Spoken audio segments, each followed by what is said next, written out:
নমস্কার বন্ধুরা, রাজরাজেশ্বরী রানী ভবানীর এই পর্বে দেখা যায় বিষ্ণুরাম রঘুরাজকে বলছে আমার ছেলে যে নির্বাসনে দেওয়া হচ্ছে ও কোথায় যাবে, কি করবে।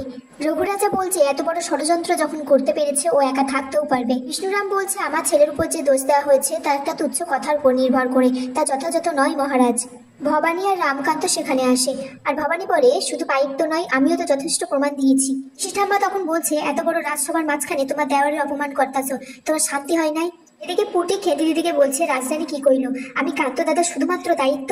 সারা নাটোরের সামনে এই কথা কইল আর সারা নাটোর সেটা শুনলো। এই কথা শোনার পর আমি তো আর গলার কাটা হয়ে থাকতে পারি না, আমি চলে যেতে চাই খেতে দিদি, অনেক দূরে চলে যেতে চাই। দেবী প্রসাদের মা বলছে আমার ছেলেকে যে এত কথা বলছো তা কি প্রমাণ আছে, আমার ছেলে নির্বাসনে থাকবে, আমি তো তা মেনে নেবো না। ভবানী তখন বলছে সমস্ত প্রমাণ আমি দেব। রামকান্ত বলছে না ভবানী, এর সূত্র অনেক আগে থেকে আমার আর দেবী প্রসাদের মধ্যে তলোয়ার যুদ্ধ হয়েছিল, সেদিনই ভিঞ্জির দলেরা আমাদের এখানে পৌঁছায়, আর সেই সময়ে নাটোরের জয় দুর্গা উধাও হয়ে যায়। তারপর আমি ভিঞ্জিদেরকে ছাতিনার জঙ্গল পর্যন্ত ধাওয়া করেছিলাম, কে ছিল এর পিছনে। ভবানী বলছে আপনি তো দেখছি মনোব্রত নিলেন পেশা ঠাকুরপো, কি কিছু বলবেন না। খুড়ো মশাই নিজেই বললেন আমাদের বিবাহ আসরে ভিন রাজ্যের দস্যুদের ঢুকে আসা কোনো কাকতালীয় ঘটনা নয়, ভিঞ্জিদেরকে পালিয়ে যেতে আপনি সাহায্য করেছেন, স্বর্ণ মুদ্রা দিয়েছেন আপনি। রামকান্তর মা দেবীপ্রসাদকে বলছে তুমি যদি সব সাজা থেকে বেঁচেও যাও মা নাটোরেশ্বরী তোমাকে ছেড়ে দেবে না। ভবানী তখন এটা বলে দেয় যে আমি যখন পুটি দিদিকে বাঁধাতে গিয়েছিলাম সে গোড়া সাহেবের ওখানেই আমি দেবীপ্রসাদ ঠাকুরকে দেখেছিলাম।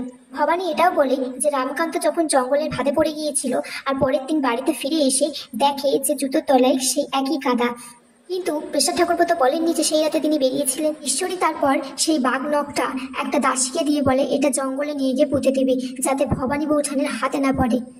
দাসীটা যখন বাঘনখ দিয়ে বাইরে পালিয়ে যাচ্ছে তখন আরেকটা দাসী এসে বলছে, দাসীটা যখন বাঘনখটা বাইরে নিয়ে পালাচ্ছে তখন আরেকটা দাসী এসে বলছে যে তুই ছোট কুমারের ঘর থেকে কি নিয়ে পালাচ্ছিস। তারপর দাসীটি সেই বাঘনখটি ভবানীকে দিয়ে বলে রানীমা দেখেন এইখানে ছোট কুমারের ঘর থেকে নিয়ে পালাচ্ছিল, আমি ধরে ফেলেছি।